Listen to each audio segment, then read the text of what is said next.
জানো শোনা, আজকে আমার মেয়েটা তার বয়ফ্রেন্ড নিয়ে বাসায় এসেছে। বিয়েটা যদি একবার হয়ে যায় আমাদের রাস্তা কিন্তু ক্লিয়ার। আমি কিন্তু তখন তোমাকে বিয়ে করবো।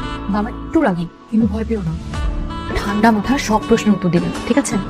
একটু দেরি হয়ে গেল, বিরক্ত হচ্ছিলে না তো? জি না আঙ্কেল। উত্তর দিল কে? বাবা তাসিনই উত্তর দিয়েছে। এ কেমন মানুষ? মুখে দাড়ি, পরনে ছেলেদের মতো প্যান্ট শার্ট, আর কথা বলছে মেয়েদের মতো।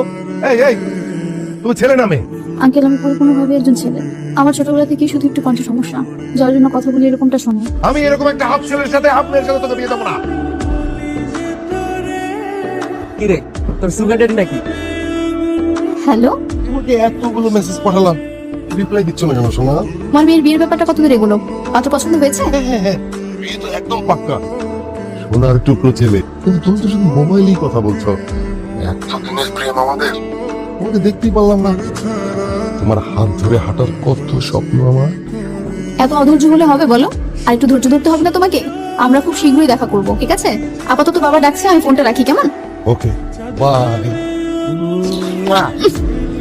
কালকে তোমার জন্য আমি একটা শাড়ি গিফট পাঠাচ্ছি, ওটা হাতে পেলেই দেখবো যে মন ভালো হয়ে যাবে। আমি শাড়িটা কি করবো? এক কাজ করি, নিতুকে গিফট করি।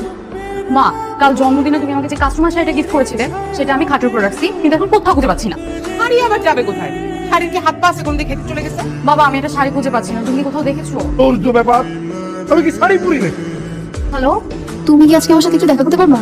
আমি তোমার জন্য একটা গিফট নিয়ে আসছিলাম, সেটা তোমাকে দিতাম। আমি নিজে পছন্দ করে তোমার জন্য একটা শাড়ি কিনে আনছি, দেখো।